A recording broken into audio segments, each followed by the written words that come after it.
distinguished panel members, distinguished guests, ladies and gentlemen, good morning to all of you.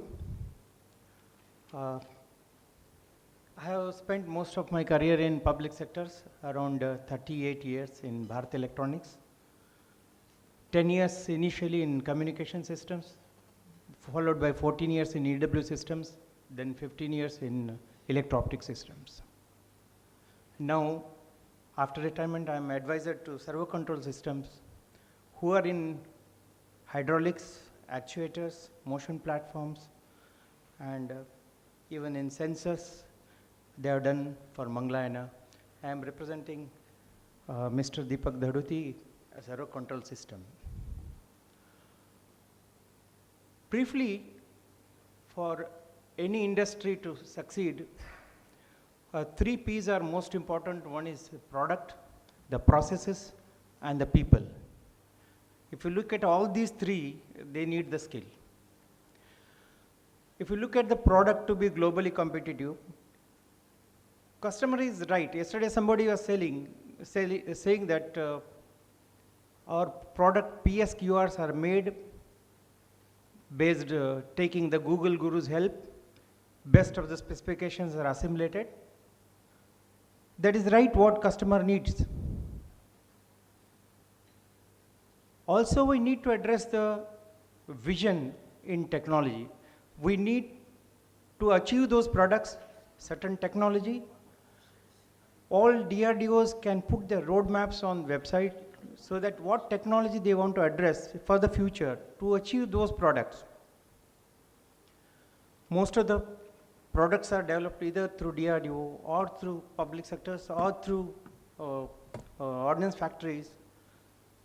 I find there are plenty of strengths available within ourselves.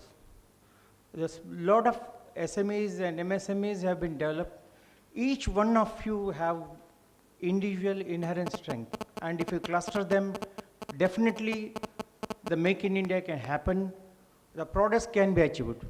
Only the will has, only the networking of those strengths is needed, or mapping those strengths is needed, so that the people can go to the right person for the right job. And okay, now when you want to do those products, initially we may buy the technology modules and make that product and then compete.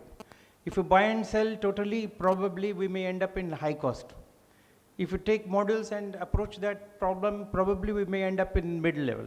If you do totally indigenously, probably we will be 60 to 70% of the cost what imported customers offer.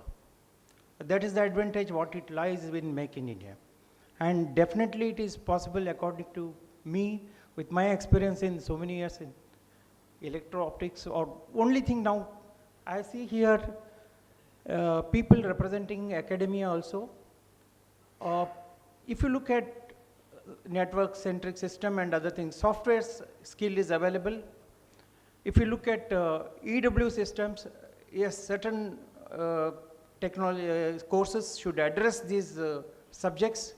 Where you take electro-optics, hardly any institutes are addressing these courses. Leave it to Delhi IIT or NIT Warangal. Even in lasers also, very few institutes are addressing these skill sets required for the industry. We have to take the engineers and then train them for adapting to this. Of course, image processing is being addressed. There are many areas. What I feel is, if you look at the technology roadmap and the gaps in the to achieve those technology gaps, if you address the academia can look at those things and address the skill sets required for those things. And definitely engineers who are coming out of these institutions will be helpful to the industry, and so that they can be readily adopted. Next comes the financing part of it. I find government is taking a lot of initiatives. We heard the last 2 days, yesterday and today, we heard many of the initiatives are being taken. Probably we have to see that even venture capitalists are available. When you want to achieve certain products, probably some investments are needed to make certain processes get through. Or you have to, if you address the manufacturing processes, probably some capital investments are needed, where soft loans are required to be taken. Even if development of certain products, certain investments are needed. Some of the institutes, DIIT, MORD and NSID, some people are already helping the industry. Probably the funding may be on high level. If there are user requirements are going high, at the high-end requirement like system on systems or system on. So if you want to miniaturize system on chips also has got more, and which capability exists in India according to me. Then if you look at the last is people. Now the cycle time, if you want to reduce, if you see any army products, it goes through minimum of 2 winter trials or 3 summer trials. It is about 5 years when the product is inducted. By the time again things get changed and technology gets changed. Yesterday somebody was mentioning 50% of defense products are having obsolete technology. Yes, probably we'd not. These are the where cycle time has to be cut is, I've seen Israelis using accelerated test facilities for environmental, like you do halt and horse capability if you established in IT, in government, in ITDCs or some places. So these within will be helpful. Yeah. Then even the optics manufacturing, if you address in ITS, some of the ITS, like the regular skills can be developed, those manufacturing skills can be developed. So according to me, only that certain things have to be provisioned so that we can reduce the cycle time.